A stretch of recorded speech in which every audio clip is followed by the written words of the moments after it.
Good evening, I'm Victoria Sheehan. Thanks for joining us tonight. One Tuscaloosa family has decided to make the best of a difficult situation and use their story to help others in their shoes and spark change across the state. WVUA's Molly Mitchell has more. Amanda and Jerry Lee have been married for 14 years. They have added 2 beautiful children to their family, 9-year-old Lauren and 4-year-old Jonathan. But before Jonathan was born, they discovered he had Down syndrome.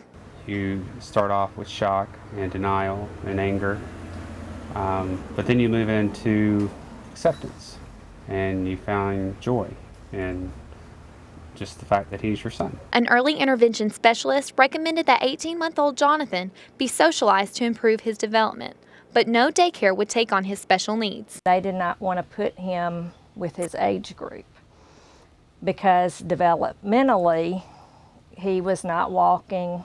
He wasn't really even crawling. And so they wanted to put him with like the nursery kids, like with the bed babies. Within 4 months, the Lees moved to Tuscaloosa and enrolled Jonathan into Rise while Jerry kept his job in Huntsville. It's been exhausting, 2.5-hour commute each way. Amanda pretty much has to be a single parent, and we had no intentions of doing that, so there's a lot on her shoulders. That adds up to 25 hours in the car every week. But when he gets home, they both go running outside. Jonathan's alarms go up away. You know, they're both very excited, and I'm just chopped liver at that point. Since coming to Tuscaloosa, the Lees saw a great need for a Rise school in Huntsville. And over the last 3 years, they got the financial support to open. We don't consider ourselves philanthropists, but we do consider ourselves people who are willing to take a step up and say, you know what, this is something we've got to leave the community better than we found it. And we need to be a voice. We need to be a voice for the children with special needs and their families. Every life has a purpose. And it may not be revealed right now, but Jonathan's life has a purpose. Yay! Reporting in Tuscaloosa, Molly Mitchell, WVUA News. The program is in its early stages and requires donations to be able to reach more children, but the first class is now able to enroll and will begin this August. To donate to Rise of Huntsville, simply log on to riseofhuntsville.org and like them on Facebook at Rise School of Huntsville. The federal government has given Alabama a waiver that will make it easier for public schools to make a passing grade under the No Child Left Behind Act. The U.S. Department of Education has allowed Alabama to freeze requirements at 2011. That means the number of students that need to pass standardized tests to achieve adequate yearly progress won't go up when the 2012 results are released next month.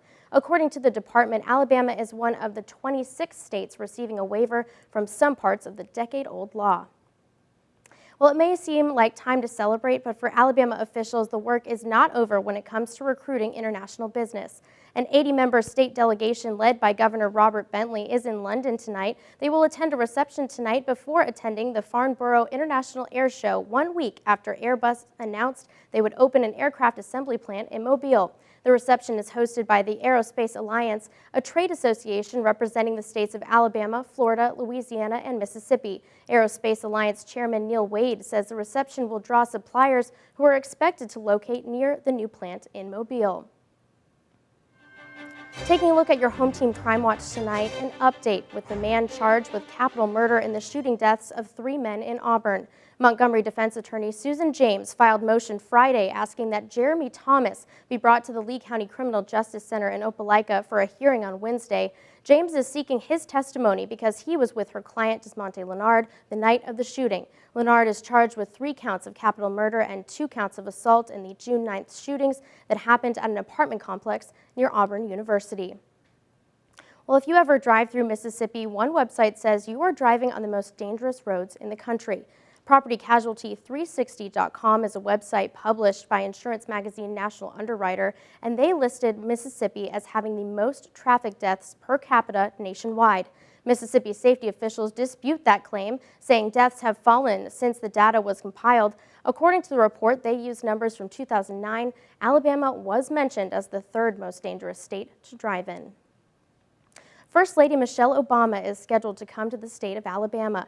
The First Lady is set to be in Birmingham on July 18th to raise money for her husband's re-election campaign.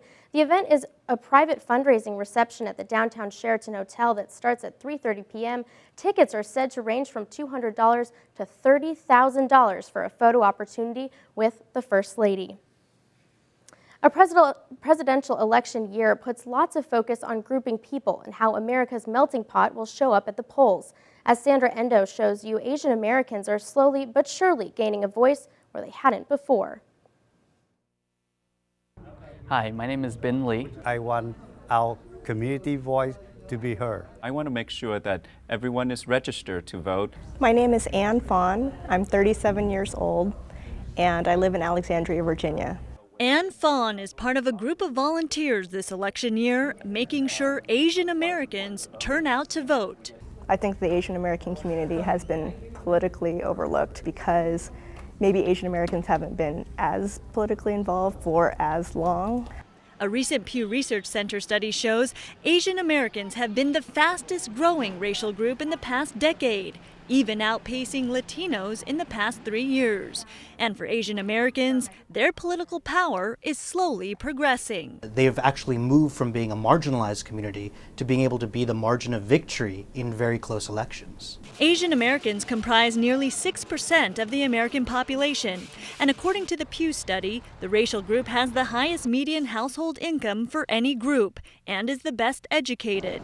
But political volunteer Thua Do, who immigrated from Vietnam, says stereotypes have worked against Asian Americans. There's a lot of myth about us as a model immigrant community.